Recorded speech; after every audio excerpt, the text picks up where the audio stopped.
When it comes to comfort food, this is it. The real McCoy, or rather the real McOy.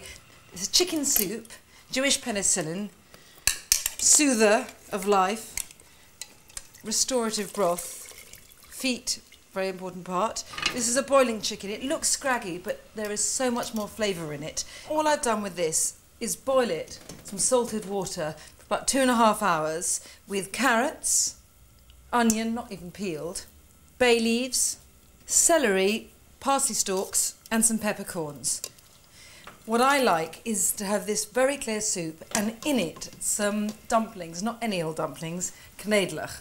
And these are just dumplings made with mozza meal, which is a sort of cracker crumbs, egg, and although in this context, believe me, stodge is good, in order to make the dumplings really sort of as fluffy as they can be, you need to whisk this egg very, very well.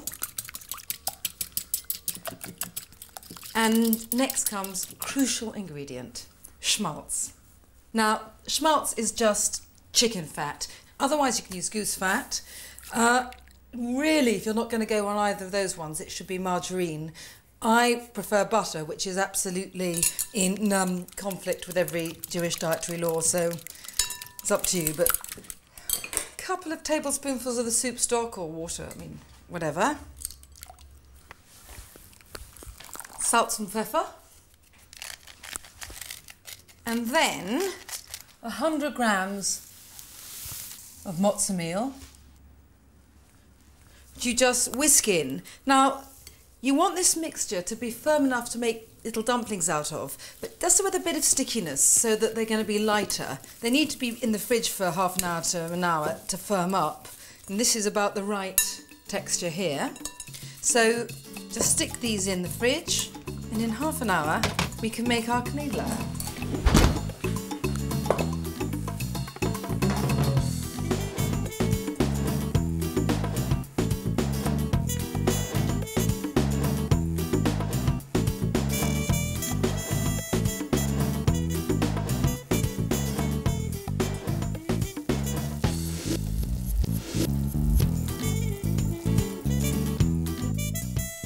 Now, the chicken soup in all its pure goldenness.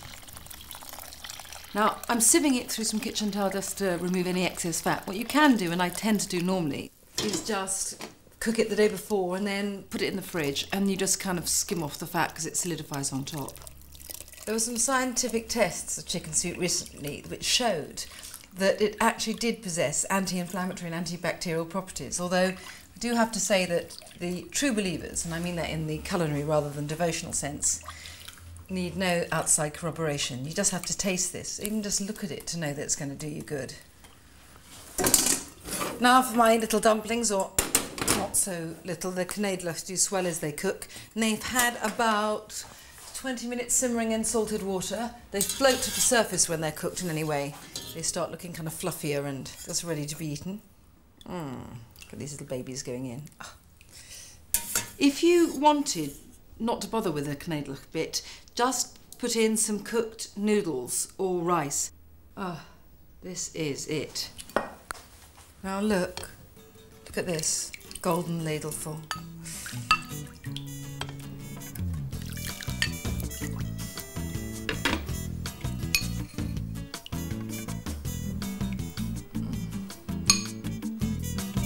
Mm.